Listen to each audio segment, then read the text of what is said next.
नमस्कार प्रिय बंधुओं, आप सभी का हमारे YouTube चैनल में बहुत बहुत स्वागत है। आज के इस वीडियो में आप जानेंगे नवरात्रि का कलश विसर्जन कब करें, कलश विसर्जन करने के बाद नारियल का हमें क्या करना चाहिए, क्या हम नारियल को तोड़कर प्रसाद के रूप में ले सकते हैं अथवा नहीं। 11 अक्टूबर को कन्या पूजन होम इत्यादि के उपरांत तब हमें कलश विसर्जन करना चाहिए। कलश विसर्जन आप कैसे करें?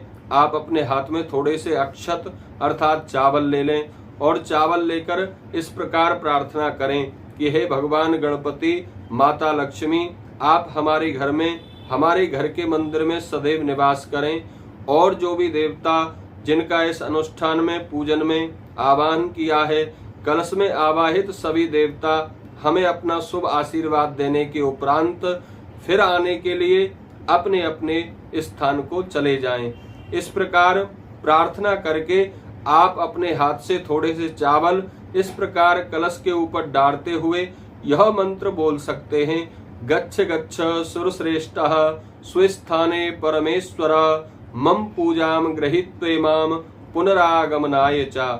इस प्रकार यह मंत्र बोलकर आप देवताओं का कलश का विसर्जन कर सकते हैं। जब आप यह मंत्र बोल के प्रार्थना कर लें तब आप सबसे पहले अपने दोनों हाथों से इस प्रकार कलश को थोड़ा हिला दें। जो अखंड ज्योत आपने स्थापित की है उसको भी थोड़ा सा हिला दें और जो माता रानी की प्रतिमा आपने चौकी पर स्थापित की है उनको भी थोड़ा आप हिला दें।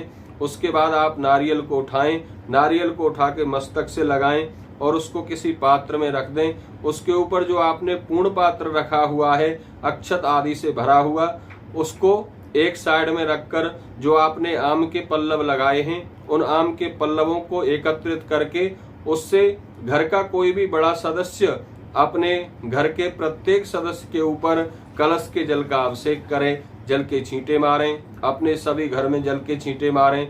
उसके बाद आप उस कलश के जल को किसी पेड़ में, पौधे में, गमले में अर्पित कर दें और यदि आपने मिट्टी का कलश रखा है तो उस कलश का विसर्जन कर दें और यदि तांबे, पीतल आदि धातु का आपने कलश इस्तेमाल किया है तो उस कलश को उठाकर अन्न से भरकर किसी सुरक्षित स्थान पर रख दें, जिससे आप फिर कभी पूजा करें तब उस कलश का पूजा में आप इस्तेमाल कर सकते हैं। तो कलश के ऊपर जो आपने नारियल रखा है उस नारियल को हमें तोड़ना नहीं चाहिए, क्योंकि उस नारियल में भगवान गणेश, माता लक्ष्मी और बहुत से देवताओं का वास होता है। इसलिए उस नारियल को आप अपने घर के मंदिर में रखकर उसकी पूजा कर सकते हैं अथवा उसको लाल कपड़े में लपेटकर अपने घर की तिजोरी में जहां आप धन एकत्रित करते हैं उस स्थान पर रख सकते हैं, या फिर आप उस नारियल को लाल कपड़े में बांधकर अपने घर के मुख्य द्वार पर भी रख सकते हैं, किसी ऊंचे स्थान पर। इससे आपके घर में किसी भी प्रकार की नेगेटिविटी प्रवेश नहीं करेगी। फिर आप नारियल तोड़ें कैसे, माता को नारियल की बलि कैसे दें, भेंट कैसे चढ़ाएं।